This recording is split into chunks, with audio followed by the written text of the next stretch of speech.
नमस्कार, आप देख रहे हैं लाइव हिंदुस्तान। इस वक्त की सबसे बड़ी खबर और बहुत राहत देने वाली खबर वो ये कि निमिषा प्रिया की फांसी टल गई है। जी हां, 16 जुलाई को होने वाली थी निमिषा को फांसी यमन में। उसे बताया जा रहा है कि फिलहाल टाल दिया गया है और बहुत बड़ी राहत। मुश्किल से 24 घंटे का वक्त बचा था और अब ये खबर आई है कि निमिषा को कल फांसी नहीं दी जाएगी। ऐसा क्यों हुआ? अचानक ये चमत्कार कैसे हुआ? ये इस वजह से हुआ कि वहां की सरकार को ये बताया गया, समझाया गया कि दोनों परिवारों के बीच अब भी बातचीत चल रही है, ब्लड मनी को लेके अब भी नेगोशिएशन चल रहा है और ऐसे में दोनों परिवारों को पूरा वक्त मिलना चाहिए कि वो किसी नतीजे पर पहुंच सकें।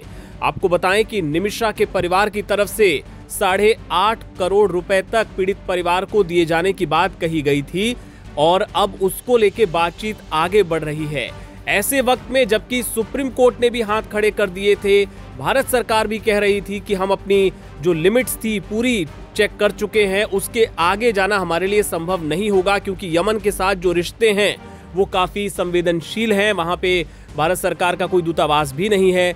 सऊदी के जरिए सरकार कोशिश कर रही थी कि हूतियों को इस बात के लिए राजी किया जाए, लेकिन उसमें भी कामयाबी मिलती नजर नहीं आ रही थी। लेकिन अब बताया ये जा रहा है कि कुछ मुस्लिम धर्मगुरुओं के एक्टिव होने के बाद जो यमन की सरकार है वो इस बात के लिए राजी हुई है कि दोनों परिवारों को पूरा वक्त मिलना चाहिए और जेल अथॉरिटी ने भी इस बात की पुष्टि कर दी है कि 16 जुलाई को निमिषा को फांसी नहीं दी जाएगी और दोनों परिवारों को पूरा वक्त दिया जाएगा कि वो बातचीत करें और अगर संभव हो तो किसी नतीजे पर पहुंचे।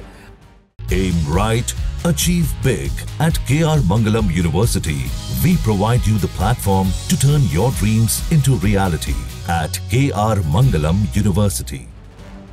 आपको यहां पर बता दें कि इस पूरे मामले में ग्रैंड मुफ्ती के अनुरोध पर निमिषा को माफी देने पर भी विचार विमर्श चल रहा है और यहां पे ये बताना बेहद जरूरी हो जाता है कि ब्लड मनी ही वो इकलौता रास्ता है जिसके जरिए निमिषा की जान बचाई जा सकती है, क्योंकि वहां का जो कानून है उसके मुताबिक अगर पीड़ित परिवार माफी देने को राजी हो जाता है ब्लड मनी के जरिए, तभी उस शख्स की जान बख्शी जाती है, छोड़ी जाती है, वरना उस शख्स की सजाए मौत को रोकने का कोई और रास्ता नहीं है।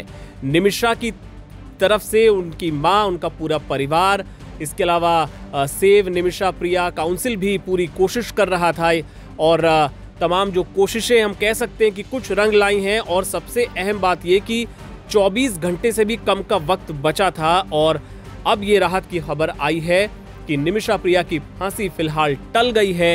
ये कब तक के लिए टली है इस बारे में कोई जानकारी नहीं है, लेकिन ऐसा माना जा रहा है कि अगर दोनों परिवारों के बीच कोई समझौता हो जाता है तो फिर निमिषा की सजा या तो माफ कर दी जाएगी या कम कर दी जाएगी और क्या वो जो रकम होगी ब्लड मनी के तौर पे वो 8.5 करोड़ ही रहेगी या उससे ज्यादा भी वो रकम हो सकती है, क्योंकि ये भी खबर आई थी कि उससे ज्यादा रकम देने को भी निमिषा का परिवार तैयार है, उसने वो रकम जुटा ली है।